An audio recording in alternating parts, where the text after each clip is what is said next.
अस्सलाम वालेकुम, बिस्मिल्लाहिर्रहमानिर्रहीम। आज हम बनाएंगे काले चने। काले चने मैंने पहले से उबाल कर रखे हुए थे। उसके लिए मसाला रेडी करेंगे। हम एक मीडियम साइज़ की प्याज लेंगे जिसे हम लाइट ब्राउन कर लेंगे। उसके बाद हम इसमें स्पाइसेस ऐड करेंगे जिसमें एक मीडियम साइज़ का टमाटर, 2 से 3 अदद हरी मिर्चें थी, पिसी हुई हल्दी पाउडर, पिसा हुआ धनिया पाउडर, पिसी हुई लाल मिर्चें और सफ़ेद ज़ीरा आप ऑप्शनल डालना चाहें तो। उसके अलावा हमने ये सारे स्पाइसेस ऐड किए थे, पिसा हुआ धनिया पाउडर, ये सब ऐड करके वैसे अच्छे से भून लेंगे मसाले को।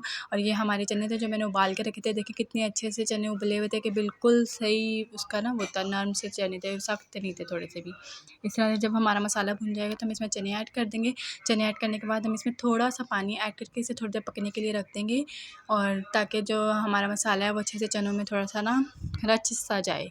कुछ इस तरह से हमने इसको थोड़ा लो फ्लेम पे थोड़ी देर के लिए छोड़ दिया था। 10 से 15 मिनट के लिए हमने इसे लो फ्लेम पर छोड़ दिया था, थोड़ा सा पानी ऐड करके। और उसके बाद हम इसकी फाइनल लुक दिखाएंगे। ज़रूर ये रेसिपी ट्राई करिएगा, बहुत ईजी है और बहुत जल्दी बन जाने वाला सालन है। अपना फीडबैक शेयर करिएगा, मेरे चैनल को लाइक करिएगा, शेयर करिएगा और सब्सक्राइब करिएगा, और अपना फीडबैक शेयर करके बताइएगा कि आपको ये रेसिपी कैसी लगी। और ये थी इसकी फ़ाइनल लुक। देखिए कितने मज़े के और कितने टेस्टी से लग रहे हैं, और खाने में भी बहुत मज़े के थे। आप ज़रूर ट्राई करिएगा ये रेसिपी और अपना फीडबैक भी शेयर करिएगा। बहुत यम्मी से लग रहे हैं, बहुत जल्दी बन गई थी ये रेसिपी, और कितनी टेस्टी से लग रहे हैं ये देखिए।